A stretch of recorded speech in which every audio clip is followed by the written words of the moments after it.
Estoy aquí para hablar del consumo crítico, el consumo como acto político, que es la idea que venimos desarrollando desde hace 9 años como carro de combate. Como decía el compañero, soy una de las integrantes de este colectivo que arrancó hace 9 años. Es un colectivo de periodismo independiente en el que nosotras tratamos pues de hacer eso que ya tampoco se apuesta a los medios de comunicación, que es el periodismo de investigación. Carro de combate echó a andar hace 9 años cuando mi compañera Laura Villadiego estaba en el sudeste asiático, estaba reportando desde Tailandia, también en Camboya, y yo pasé los últimos 12 años, hasta el año pasado que volví a España, en América Latina, primero en Brasil y después en Argentina, y nosotras empezamos a ver que estábamos escribiendo de temas muy parecidos que tenían que ver bueno, con las denuncias del trabajo en condiciones análogas a la esclavitud que se sucedía pues, en los cañaverales o en los talleres del textil. Empezamos a ver que estábamos hablando de cosas muy parecidas desde lugares muy diferentes y ahí empezamos a hilar esa concepción del consumo como acto político. Ese hilo narrativo que nos servía para unir, para vincular nuestros gestos cotidianos de consumo con realidades como las que nosotras, como reporteras, estábamos viendo muy lejos. Después, con el paso de los años y de las investigaciones, nos fuimos dando cuenta que no era solo las condiciones laborales, salariales, sino que cada una de las fases del ciclo de vida de un producto deja impactos socioambientales. Y nosotras hablamos siempre, eso es algo que me gustaría decir desde el inicio, nosotras hablamos siempre de impactos socioambientales para evitar caer en distinguir entre los impactos sociales y los impactos ambientales. Es decir, tratar de verlos de una forma integral porque realmente son las dos caras de una misma moneda. A veces cuando estamos desde una ciudad, del norte, en Europa, todavía más, podemos verlo como cuestiones diferentes, lo social y lo ambiental, y a veces pareciera que incluso enfrentadas, ¿no? Porque se nos dice que una región se puede desarrollar a expensas de destruir ecosistemas. Pero si tenemos una mirada más amplia y si vamos a los lugares cercanos a las regiones de producción, nos damos cuenta de que realmente es un poco lo mismo, que si una plantación, si por ejemplo el monocultivo de palma conlleva la contaminación del agua, eso es un impacto ambiental, pero por supuesto también es un impacto social de primer orden. Y pongo como ejemplo el monocultivo de palma porque es una de las, digamos, de las cuestiones, de los temas que nosotras hemos desarrollado en mayor profundidad. Lo que nosotras empezamos a hacer desde hace 9 años es hacer investigaciones monográficas de productos y de sectores de la economía. Tratamos de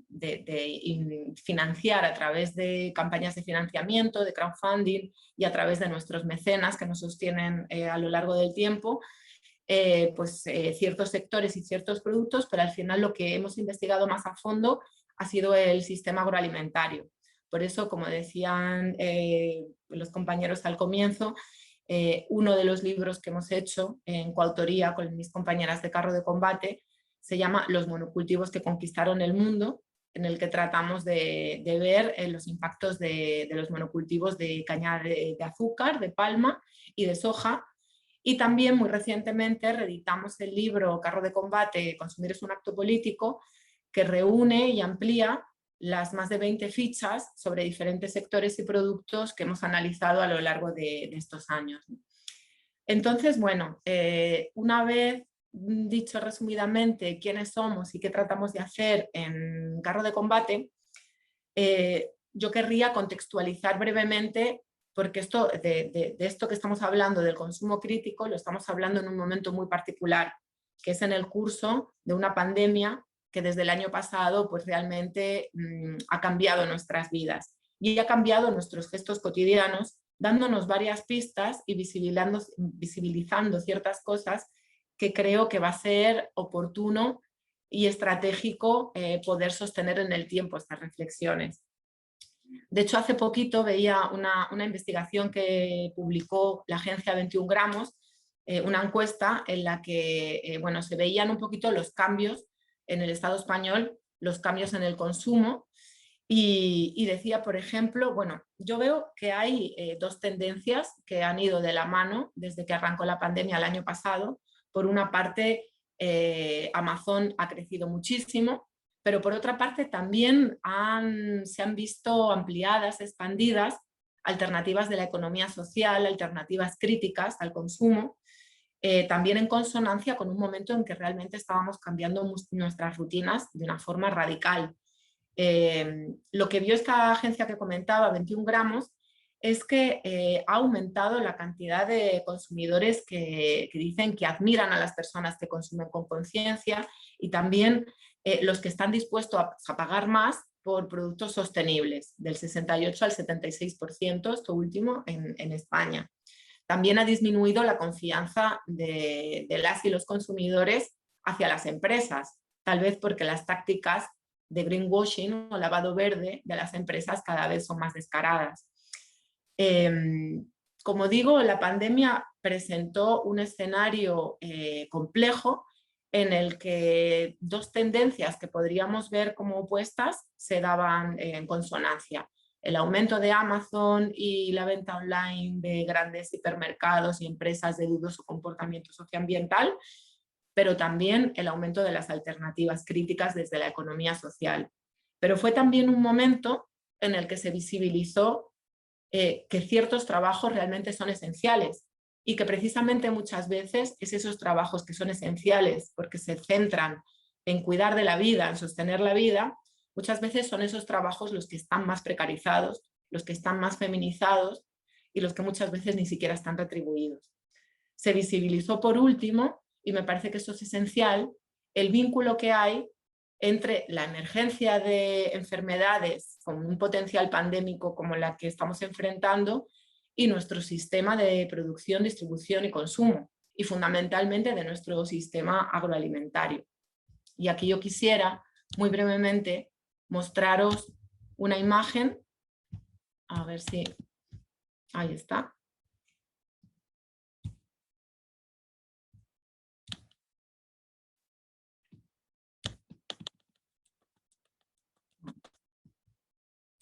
Ahora no la encuentro. Bueno, no pasa nada. Ahora después volvemos a la presentación. Pero la imagen que no encontraba ahora es una infografía que mostraba un estudio científico que se publicó hace ya varios años y que mostraba, es uno más entre muchos estudios científicos que vienen demostrando, que vienen advirtiendo del vínculo entre nuestro sistema agroalimentario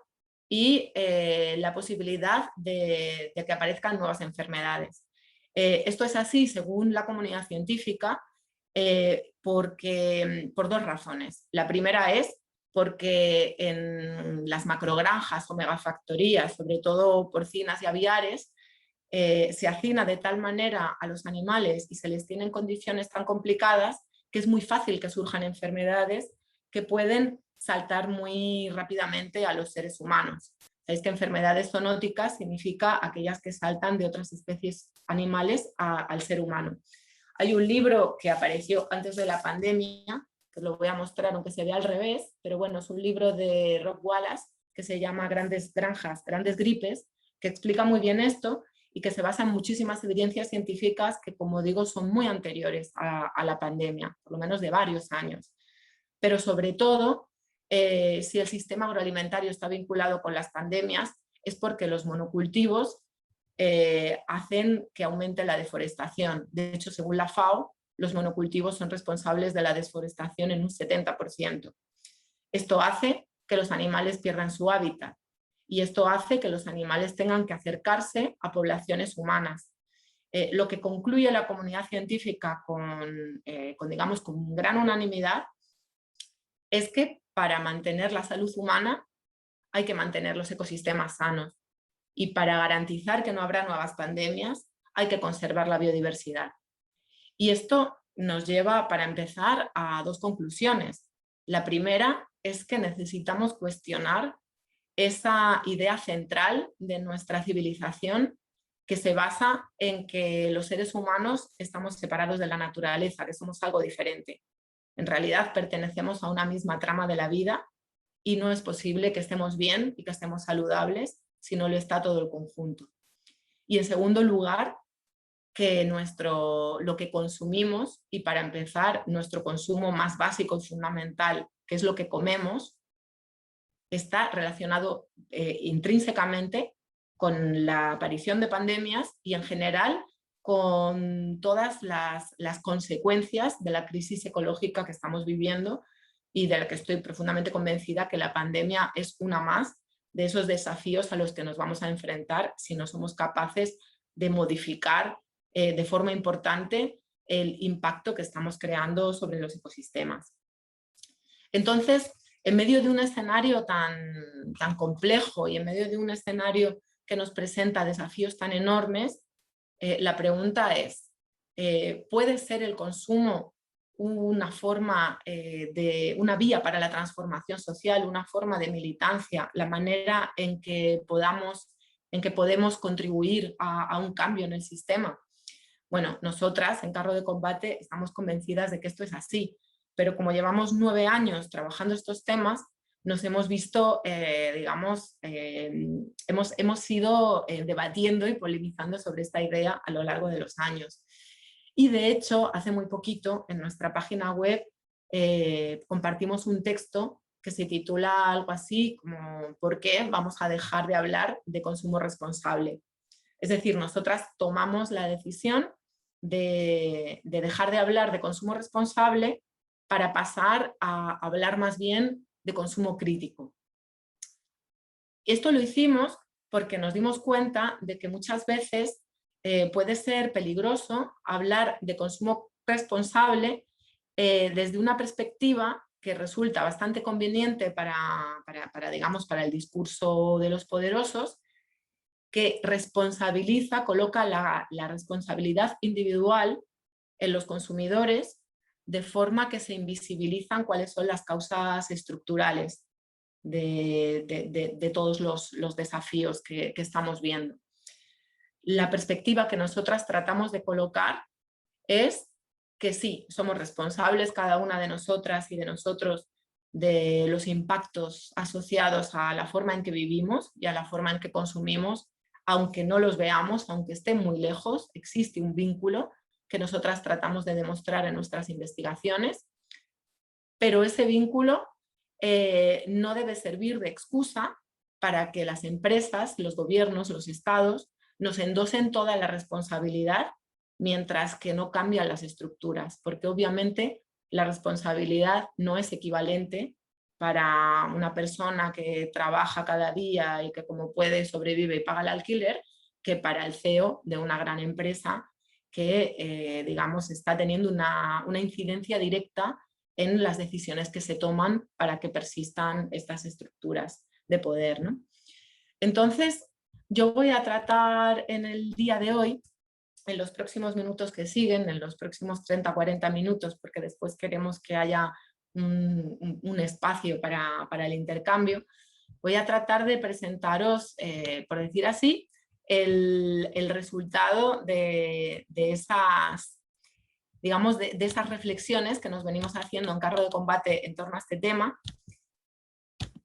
Y ahora sí os voy a compartir la pantalla para verlo brevemente. Creo que se ve, ¿no? Sí, ahí, como no... sí, se ve, bueno, se ve no en modo presentación, ahora sí, ahora sí. Sí, como no tengo pizarra, porque estamos en virtual, pues saqué una foto de mi pizarrita para poner ahí como esos 5 puntos en los que yo he tratado como de sintetizar las reflexiones que hemos venido haciendo. Y la primera de ellas el primer punto sería que el consumo es una herramienta que nos permite visibilizar la historia de las cosas, visibilizar que detrás de ese producto que encontramos en las estanterías del supermercado, de esa camiseta que encontramos en una tienda de Zara o de cualquier otra gran marca, detrás de eso hay toda una historia. Y por eso, si el consumo es un acto político, decimos nosotras, la primera batalla es la de la información. Es decir, si nosotros y nosotras queremos tomar decisiones de compra más consciente, haciéndonos cargo digamos, de los impactos que causa nuestro modelo de consumo, entonces tenemos que comenzar por saber cuáles son esos impactos. Y después de 9 años investigando estos temas, puedo decir que no es nada fácil, que la trazabilidad de los productos es cada vez más complicada, que las cadenas son cada vez más complejas, que hay una serie digamos, de externalizaciones y de tercerizaciones que hacen que las empresas evadan sus responsabilidades muy fácilmente, y por eso nosotras es el aporte que tratamos de hacer, trazar cuál es la historia de las cosas visibilizando las externalidades. Las externalidades son, en el lenguaje económico, todas esas consecuencias no queridas, esas consecuencias secundarias de la actividad económica que las empresas no incluyen en sus balances. Desde corrientes críticas como la ecología política y la economía ecológica, se viene utilizando esa noción de externalidades para poner énfasis en esa idea de que realmente si todos esos costes sociales y ambientales que alguien tiene que pagar pero que la empresa no paga, que normalmente pagan los ecosistemas y pagan las poblaciones de pueblos del sur global o de las poblaciones más marginales, si todo eso se incluyera en los balances de las empresas, dudosamente estas empresas serían rentables. Y esto nosotras tratamos de demostrarlo, como os decía, deteniéndonos a investigar determinados sectores y determinados productos a través de la noción que algunos autores, basándose en un término que viene de Marx, han llamado metabolismo socioeconómico o metabolismo ecosocial, haciendo la analogía de que la actividad económica en realidad funciona de una manera muy parecida a la de nuestro propio metabolismo, a la de nuestro propio aparato digestivo. Entonces, a través de esta metáfora podemos ver 5 fases en ese metabolismo ecosocial, que serían la fase de apropiación y extracción, en la que se extrae la energía, la materia prima. En segundo lugar, la fase de la transformación, la de la producción o la de la manufactura. En tercer lugar, la circulación, que incluye el transporte, la distribución. En cuarto lugar, el consumo, es cuando compramos, adquirimos y usamos ese producto. Y en último lugar, la fase de excreción o la fase de desechos. ¿Qué pasa con todos esos embalajes y con todos esos restos y con todas esas fibras que cuando tiramos algo a la basura, pues nosotros ya no vemos más, pero desde luego sigue estando ahí? Porque ahí está el problema, nuestra economía no es capaz de reciclar los materiales, es apenas una cantidad muy ínfima de esos materiales se recicla, con lo cual tenemos ahí un problema de primer orden. En cada una de esas fases tenemos grandes problemas. Si por ejemplo pensamos en voy a salir de la presentación como para vernos mejor las caras, pero si pensamos por ejemplo en el azúcar, que es otro de los productos que nosotros tenemos bastante bien mapeados,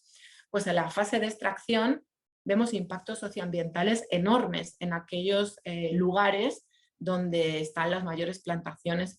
los mayores cañaverales del mundo. Nosotras en el libro al que aludía el compañero en la presentación, en los monocultivos que conquistaron el mundo, nosotras sintetizamos algunos de ellos después de haber viajado a países como Brasil, Guatemala, Tailandia o Camboya. Y lo que vemos es que digamos, tanto los impactos que deja en forma de contaminación del agua, en forma de desertificación de la tierra, los problemas para la salud de las personas que están trabajando en los cañaverales, los problemas de violencia vinculados a la apropiación ilegítima de las tierras que luego se convierten en monocultivos, todos esos aspectos se dan de manera sistémica y sistemática en diferentes monocultivos y en diferentes países de lugares del mundo muy diversos, lo cual nos lleva a pensar que es una cuestión estructural, que no se trata de una empresa en concreto que lo está haciendo mal, sino que se trata de prácticamente todas las empresas que funcionan dentro de la lógica del sistema capitalista. Aquellas alternativas siempre nos vienen por parte de iniciativas de otro tipo, de la economía social, del cooperativismo, de la autogestión también, pero dentro del sistema convencional no se puede hablar de excepciones, ni se puede hablar de un problema moral de ciertas personas, sino que realmente es una cuestión sistémica que nos muestra cómo funciona la estructura. Y entonces el consumo como acto político, a través de este trazado, nos da algunas claves, nos da algunas pistas de cómo funciona el sistema y nos motiva para cambiarlo, para pedir cambios, para que las cosas funcionen de otra manera y no solo para hacer cambios individuales. Voy a volver muy rápidamente a la presentación.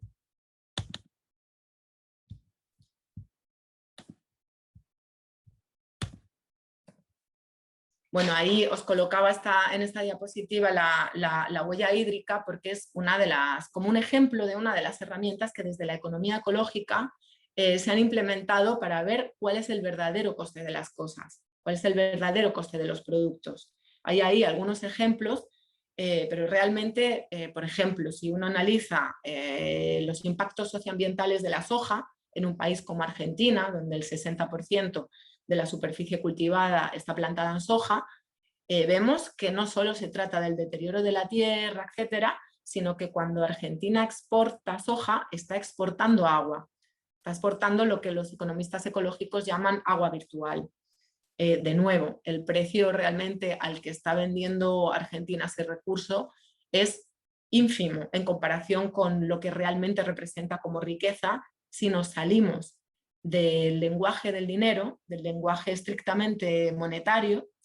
y pensamos en términos de flujos de energía y materiales, si pensamos desde un lugar más integral, más ecológico, por decir así. Y para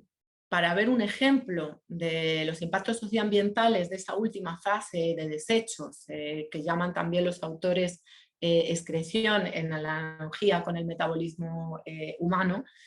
vemos que realmente es un problema ya de primer orden. He colocado aquí un ejemplo que siempre me gusta colocar porque me parece muy descriptivo, que son las sopas de plástico o islas de plástico. Sabéis que gran parte del plástico que nosotras consumimos acaba en los océanos y una vez en los mares, por las corrientes marinas, se acaban ubicando en puntos concretos. Básicamente hay una isla de plástico en cada uno de los océanos. La mayor de todas es la que está en el Pacífico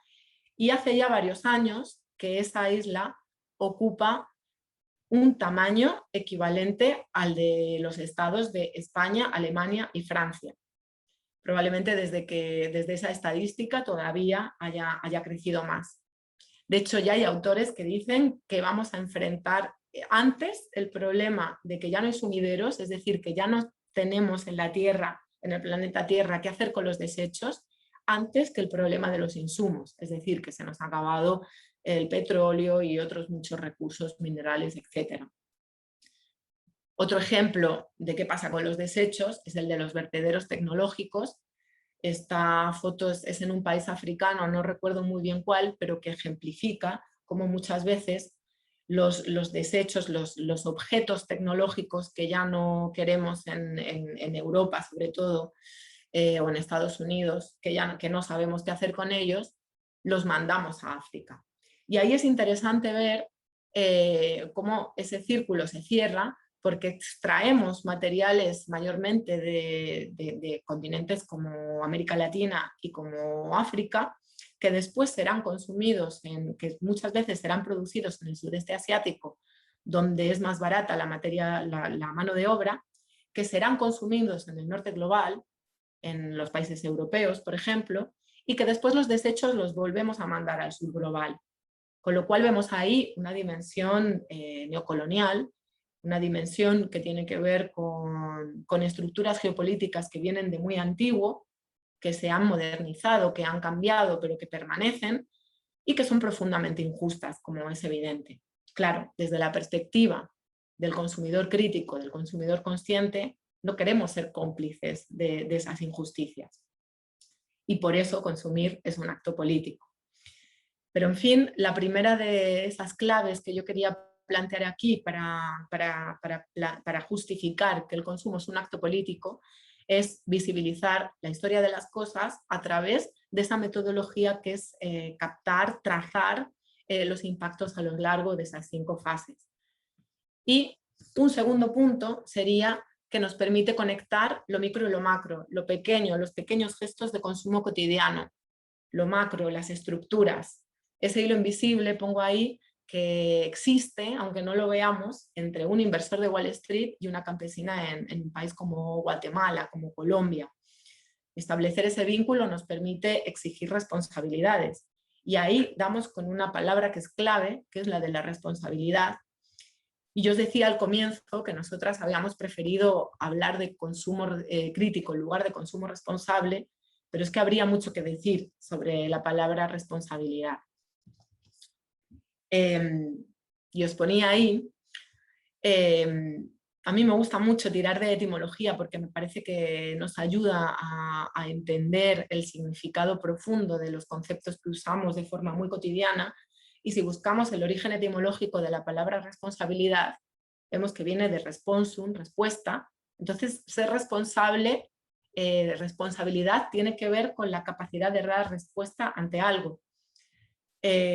Claro, ¿hasta qué punto podemos dar respuesta? Ahí es donde yo me refería. Obviamente no es la misma responsabilidad porque no es la misma capacidad de dar respuesta que tenemos cualquiera de los que estamos acá conectados que el presidente o el director de una empresa global como Repsol o como Inditex. No es la misma responsabilidad, pero algo de responsabilidad tenemos porque algo de capacidad de dar respuesta tenemos. Y ahí os ponía un concepto del filósofo Günther Anders que me parece muy interesante para pensar todo esto, que es el del desnivel prometeico, vuelve a salir de ahí, porque, bueno, este filósofo acuñó este concepto de desnivel prometeico después de la Segunda Guerra Mundial y en concreto después de esas bombas que se tiraron contra Hiroshima y Nagasaki. Y él lo que pretendía transmitir con este concepto del desnivel prometeico es que nos encontramos en un momento en el que es muy difícil hacernos cargo de nuestros actos por los niveles a los que llega la tecnología. Él ponía esa metáfora, ese ejemplo del piloto que le dio a un botón desde un avioncito en el aire,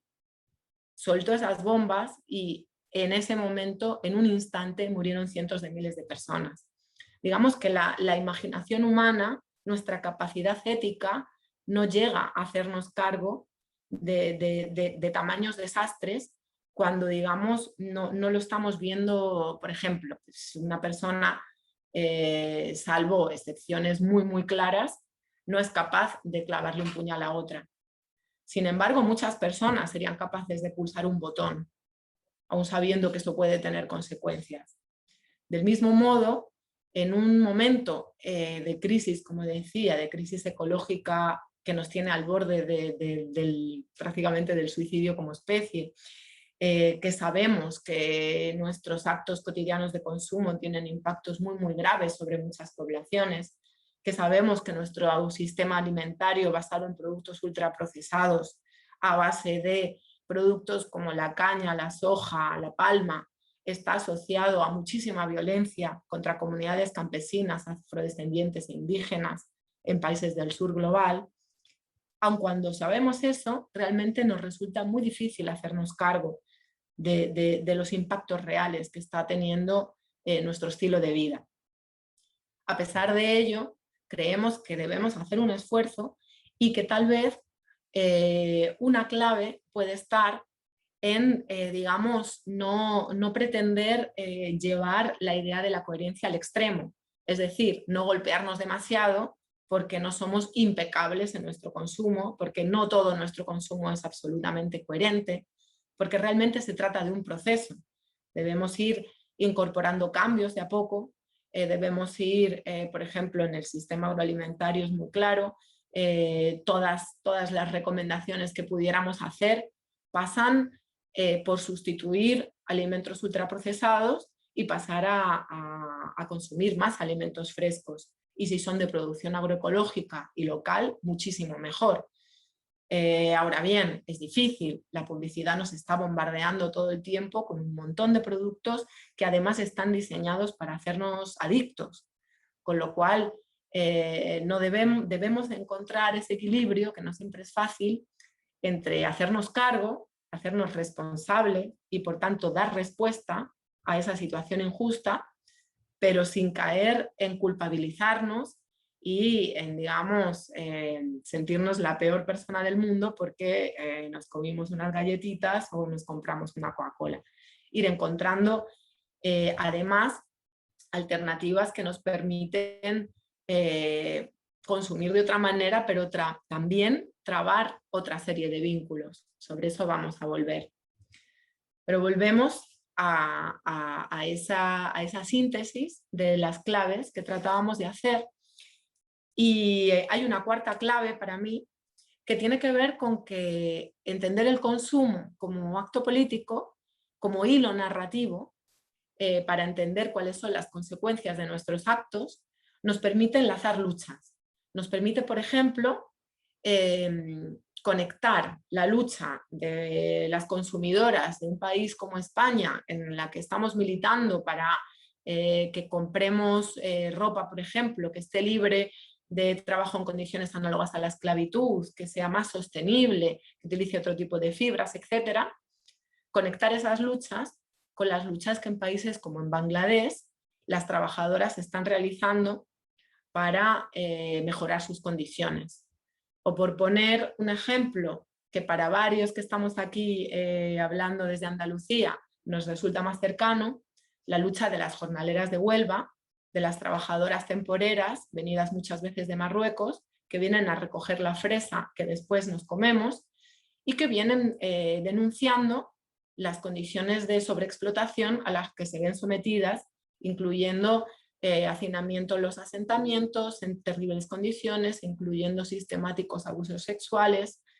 Bueno, nosotras, las que tengamos una posición más privilegiada, podemos tejer esos puentes con las luchas que ellas están de forma autogestiva realizando para pedir desde un sindicalismo autogestivo mejores condiciones de trabajo, ¿no? Y así podemos seguir enlazando luchas que tienen que ver con los feminismos, que tienen que ver con la mirada ecologista, que tienen que ver con los movimientos juveniles y que se pueden articular, como dice Silvia Federici en un libro reciente que se tituló en España, en los países de habla hispana, Reencantar el mundo. Como dice Federici, se pueden articular esas luchas en torno a la idea de proteger los bienes comunes, porque al final cuando hablamos de dejar de deforestar los bosques para plantar palma, que luego con esa palma se hacen los alimentos ultraprocesados que nos vende el supermercado, pues esa tierra es un bien común. Y también es un bien común el preservar los saberes campesinos, que también a la larga terminan desapareciendo cuando se instala el agronegocio en un territorio. Por lo tanto, el consumo como acto político creo que nos permite también pues, tener una mirada un poquito más integral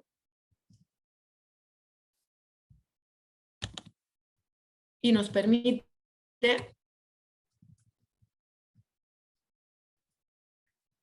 articular las luchas, como decía,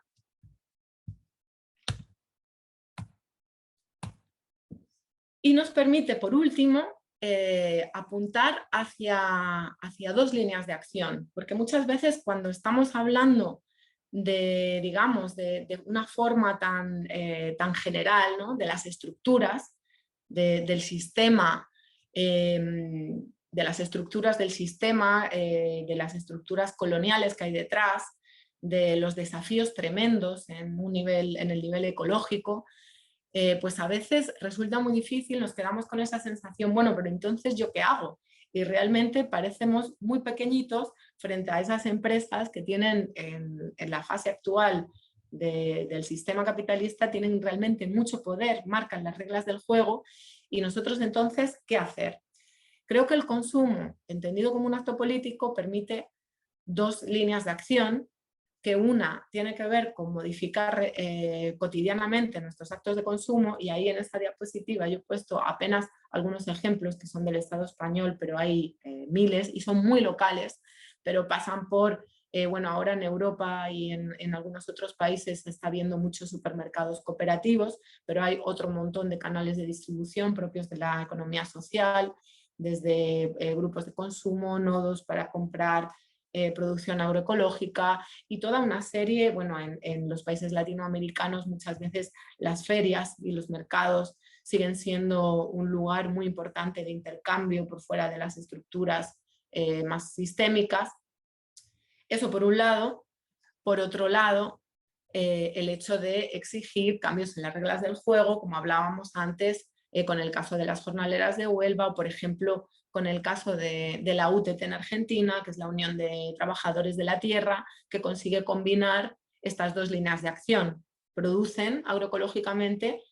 y lo distribuyen a través de redes propias, pero es que además hacen un trabajo muy importante de incidencia política para que el Estado apueste por este tipo de producción en detrimento de por el modelo del agronegocio.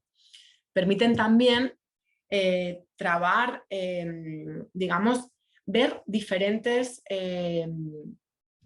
aristas de esta lucha, integrar las dimensiones de género, las dimensiones de raza, de racialidad, las dimensiones geopolíticas en un mismo planteamiento. Por ejemplo, las trabajadoras de la UTT vienen señalando que el agronegocio es una estructura patriarcal, así como la agroecología formaría parte del feminismo, porque coloca la vida en el centro, mientras que el agronegocio coloca en el centro la reproducción del capital. Están cambiando las narrativas y están involucrando al consumidor en este tipo de iniciativas. Y logran salir así, logran sacarnos de un peligro que está siempre a la vista y que tiene que ver con caer, como decía al comienzo, en individualizar el relato. Bueno, yo comienzo a comprar sostenible, pero me olvido de todo lo demás. Eso creemos que es peligroso porque si consumir es un acto político, pues ya político lo dice la palabra, político es colectivo, político pasa por tramar otro tipo de vínculos, porque al final de lo que se trata en todo esto, cuando hablamos de visibilizar los impactos asociados a los productos que no vemos, que nadie nos contó, es visibilizar cuáles son las relaciones de producción que el sistema nos está ocultando, que la publicidad y el marketing no nos están desvelando y que muchas veces además las empresas protegen con muchísima opacidad. Y cuando salimos de un lugar en el que, por ejemplo, esto se ve muy claramente en la disputa terminológica que en algunos países de América Latina se ha dado entre el término orgánico y el término agroecológico. En España se adoptó más el término ecológico, los productos ecológicos que de repente se pusieron muy de moda y que te vende cualquier supermercado, tiene su estante, pero lo que dicen los movimientos por la soberanía alimentaria es que orgánico o ecológico simplemente nos habla de un producto que está libre de agrotóxicos, por ejemplo, y que por lo tanto es más saludable, le viene mejor al cuerpo. Pero cuando hablamos de agroecología o cuando hablamos de economía social, estamos viendo mucho más allá de eso. Estamos viendo qué tipo de relaciones se están estableciendo. Cuando en lugar de comprar en el supermercado, compramos en una iniciativa de la economía social, tenemos la posibilidad, primero de todo, de preguntar por el producto, de entender mejor lo que compramos, pero también de trabar otro tipo de vínculos. Y creo que es por eso que ahí la militancia a través del consumo no tiene nada, no es un sacrificio enorme, no, es algo que resulta gustoso porque establecemos vínculos, que esto siempre resulta placentero, porque hacemos amigos en el camino, porque a través de esos amigos vamos conociendo otros colectivos, vamos conociendo otro tipo de iniciativas, sean de consumo, sean económicas o sean de cualquier otro tipo. Y creo que es por eso que finalmente termina siendo un camino de ida, porque de las personas que yo conozco que alguna vez han iniciado el camino de un consumo más consciente, de un consumo más crítico, pues siguen con ese sendero. No conozco a nadie, o no se me ocurre ahora, que finalmente haya decidido dar marcha atrás y volver a consumir como consumía antes de saber todo lo que hay detrás de lo que se nos vende en el supermercado o en el centro comercial. Hay otra cuestión ahí que resulta muy polémica y que muchas veces nos sale pues, cuando damos charlas y demás, que tiene que ver con el precio, que tiene que ver con que efectivamente hay cosas que resultan mucho más caras cuando son de comercio justo, sostenibles, etcétera, y que claro, no cualquiera se las puede permitir.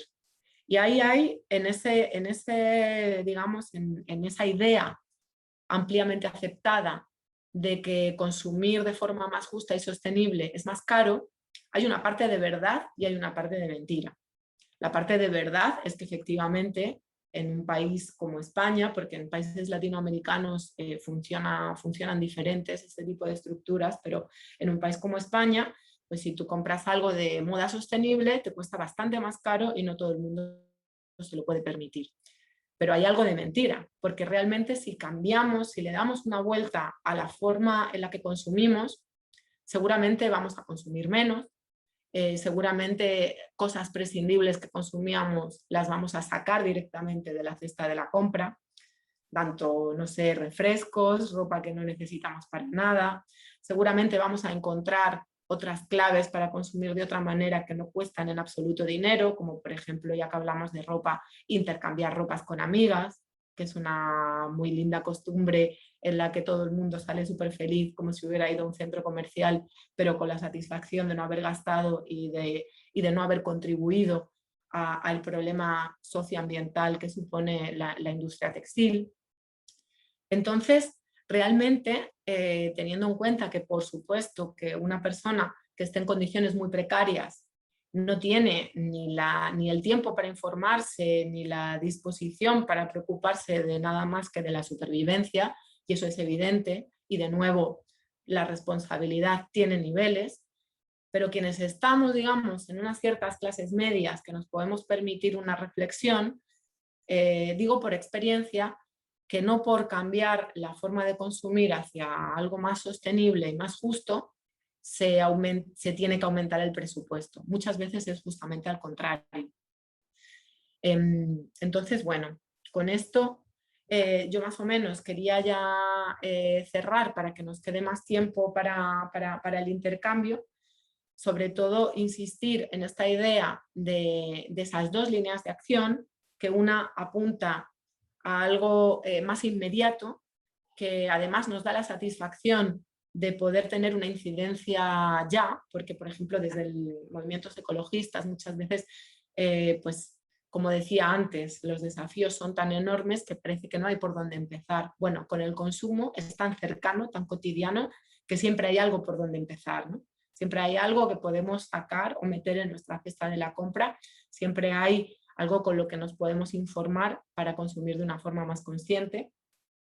Siempre hay marcas, siempre hay ahí, además, hay dos líneas también de acción en